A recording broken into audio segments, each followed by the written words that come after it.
میری ہو گئی ہے، لیکن کیا ایک مٹھی کے بعد داڑھی کو ہم سیٹ کروا سکتے ہیں کہ نہیں؟ یہ ایک مٹھی سے پہلے وہ کہتے ہیں میرے دائیں بائیں کے بال تھوڑے بڑھ گئے ہیں، گردن پہ بھی بال نظر آتے ہیں، تو گھر والے کہتے ہیں کہ تم صوفی درویش لگ رہے ہو، تو اپنے بال صحیح کرواؤ تھوڑے سے، تو کیا میں صحیح کروا سکتا ہوں کہ نہیں؟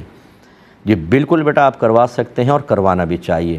نبی کریم صلی اللہ علیہ وسلم کی سنت کو آج کل کے دور میں اس طریقے سے آپ رکھیے کہ دوسرے دیکھ کر ترغیب پائیں، ان کا بھی دل چاہے کہ ہم بھی رکھتے ہیں تو ہمارا چہرہ نورانی ہوگا، یہ پیارا لگ رہا ہے، ہم بھی ایسا اپنا چہرہ بنا لیں۔ نہ یہ کہ خدا نہ خواستہ ہم اس طریقے سے سنت کو رکھیں کہ دوسرا دیکھ کر وحشت میں مبتلا ہو جائے کہ باپ رے اگر ایسا کیا تو میرا بھی شکل ایسی نظر آئے گی، وہ ہمارا قصور ہوتا ہے۔ تو خلاصہ کلام یہ ہے کہ بالکل نبی کریم صلی اللہ علیہ وسلم سے خود یہ ثابت ہے کہ صحابہ کہتے ہیں سرکار اپنے داڑھی کے دائیں اور بائیں سے بال لیا کرتے تھے، یعنی کٹوایا کرتے تھے۔ جو بے ترتیب ہو جائے ان کو آپ سیٹ کروا سکتے ہیں۔ ایسی جتنا یہ جو ہلاتے ہیں نا، یہ جبڑا جتنا ہل رہا ہے، اس کے اوپر کے بال آپ خط بنوا سکتے ہیں، اس کے اوپر نیچے داڑھی ہوتی ہے، یعنی جتنے ہلتے ہوئے حصے پر ہے وہ داڑھی، اس کے اوپر خط بنوا سکتے ہیں۔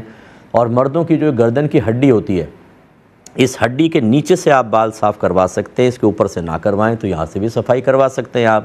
تو خوشنما لگیں، گھر والے بھی خوش ہوں، ان کو بھی کوئی آ کے کیونکہ کہتے ہیں تمہارا بچہ کیسا لگ رہا ہے، معاذ اللہ ثم معاذ اللہ، کیونکہ بعض لوگ نہ داڑھی میں کنگھا کرتے ہیں، نہ اس میں تیل وغیرہ لگاتے ہیں یا کوئی کریم وغیرہ۔ کریم تو نہ لگائیں، تیل لگائیں، زیادہ اچھا ہے۔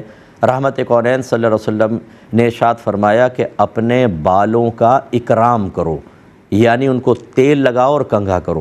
تو یہ سرکار نے فرمایا، تو بے ترتیب بال نہ رکھیں، اچھا کر کے رکھیں، سنوار کر رکھیں، تھوڑا تیل وغیرہ لگا کر رکھیں، تو انشاءاللہ دیکھنے والے بھی اٹریکشن محسوس کریں گے اور دوسرے نوجوان داڑھی رکھنے کی طرف آئیں گے۔ یہ کہ